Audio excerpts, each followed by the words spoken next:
Ay, boy, oh boy. God help us, God help us, God help us. How do we explain this? How do we explain the disaster that occurred last night?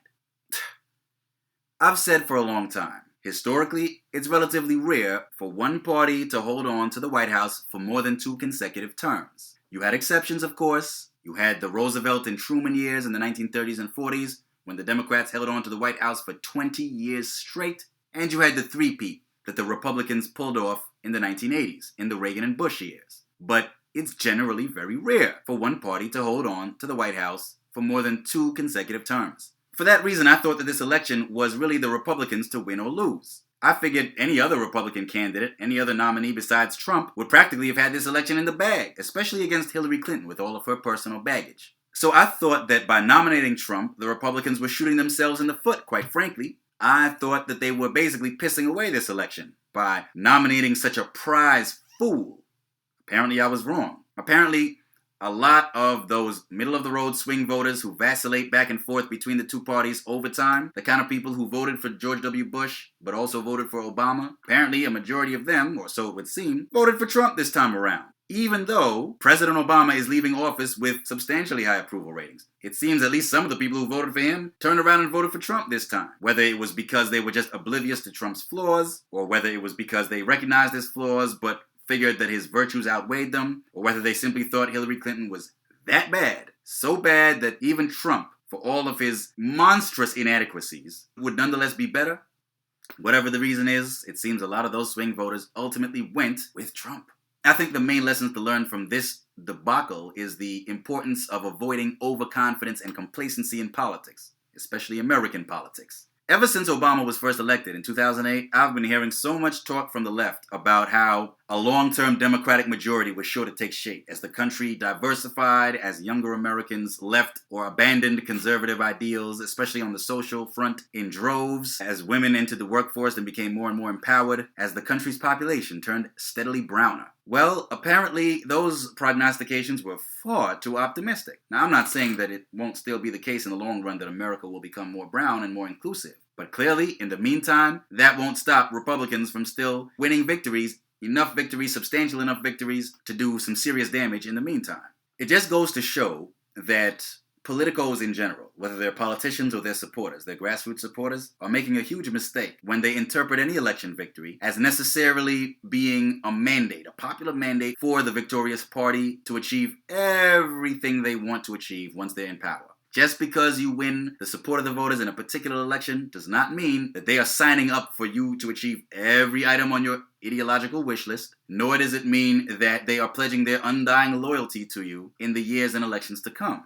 It seems a lot of Democrats forgot that lesson, if they ever knew it in the first place. It remains to be seen whether Republicans will remember that lesson, especially now. From what I've read and seen, the latest returns indicate that Hillary Clinton actually narrowly won the popular vote, but lost the electoral vote to Donald Trump. So clearly Trump doesn't actually have a popular mandate to achieve, well, pretty much anything. Of course, that's not going to stop him from going after as many items on his wish list as he possibly can. And that brings me to a few points, specific observations I'd like to make about the likely outcome of this fiasco of an election.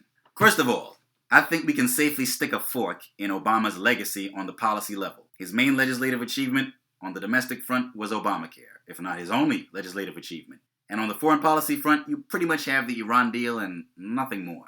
Trump has campaigned vigorously against both of those reforms, and I think they're both goners. It's curtains for them. Now, Obamacare will be a bit tricky because obviously this is something that would require congressional approval. Yes, the Republicans have control of both houses of Congress, but their Senate majority is not big enough to be filibuster-proof. So, I imagine we will see Senate Democrats take a last stand in trying to filibuster an effort by Senate Republicans to repeal Obamacare. But in the end, they won't have the numbers to keep that up long enough to thwart the effort altogether. In the end, I think Congress will pass a repeal of Obamacare, send it to Trump's desk, and he will put his John Hancock on it. As for the Iran deal, well, that wasn't even a full-fledged international treaty, because by the time Obama negotiated it with the Iranians and other parties involved, it would have been dead on arrival as soon as it had been submitted to the Senate, once the Senate landed back in Republican hands. So Obama had to settle for doing it as an executive agreement. We always knew that his successor, at least in theory, would have the power to undo that deal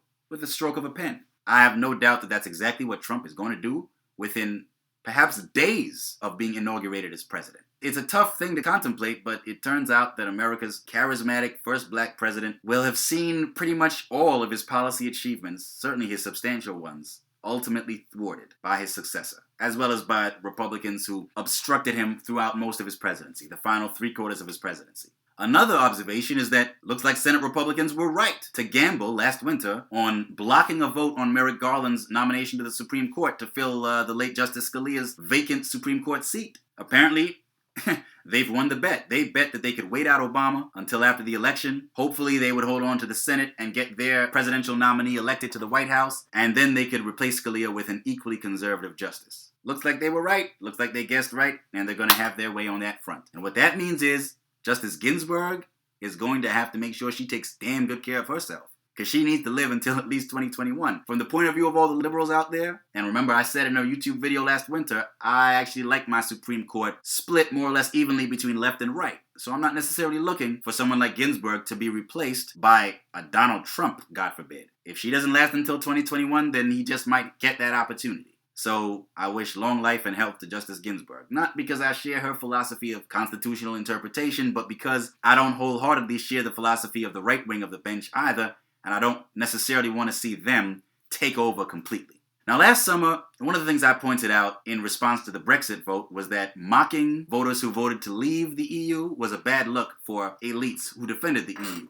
I also mentioned that deriding Trump's voters will be a similarly bad move for liberals here. I mean, I wish I hadn't been vindicated in this way. At the end of the day, I get the impression from, the comments of ordinary Trump supporters and the like that liberal, cultural, and political elites' contempt for so-called flyover country types helped get Trump elected. So continuing with that kind of attitude is only going to empower Trump types even further in the future. Liberals are going to have to come up with some other way of dealing with the opposition that they face in the country. Clearly, because simply spewing derision and disdain at them ain't working. Now, when it comes to what I mentioned earlier about Senate Democrats filibustering an attempt to repeal Obamacare, it's going to be an interesting spectacle to see the shoe back on the other foot. For the past, 8 years now, we've been hearing Democrats complain about the filibuster and about the separation of powers in the American system overall and how it makes it so hard to get things done in Washington. Well, now that Trump and company are running the show, both at the White House and on Capitol Hill, I can't wait to see Democrats fall right back in love with the Senate filibuster, just like they defended it back during the Bush years. The tables are turned yet again, the shoe's right back on the other partisan foot, and so we're going to see the two parties switch places on this issue again. Democrats are going to revert to defending the filibuster, and Republicans quite possibly will revert to complaining about it now that it's going to get in their way. A last couple of points.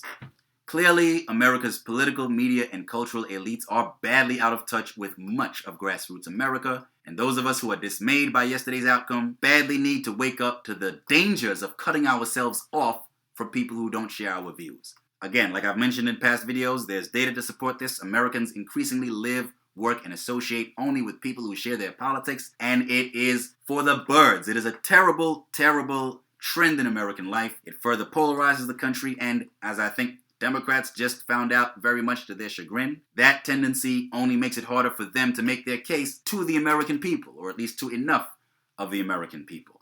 Liberals are going to have to come up with some other way of making their case to the American people, a way that doesn't involve looking down their noses at those same people. Finally, yes, I know Donald Trump sounded a very conciliatory, gracious note in his victory speech. I don't care. I don't buy it, for one thing. All winning presidential candidates make those noises on the night of their victory. They don't necessarily make good on it once they're in power. I remember in 2004, on election night, George W. Bush addressed all those Americans who voted against him and said, "I will work hard to earn your respect." How'd that turn out?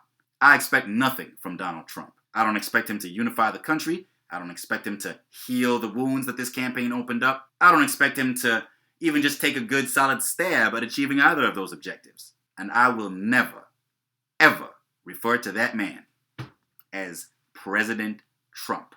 I do believe that people who fought the good fight and recognized the danger that he represented should open their minds and reach out to Americans who voted for him, find out what their real grievances are, and do our damnedest to convince them that they don't need to vote for maniac candidates like him or to view themselves as being in competition with people who are different from them, whether Muslims, whether Mexicans, whether immigrants, whether African Americans, whoever. They don't need to view the other as the enemy in order to achieve their own goals in life, to get their slice of the American dream, and to achieve life, liberty, and the pursuit of happiness. We have to reach out to those people whether we like it or not. But as for Trump himself, that man will never, ever be my president.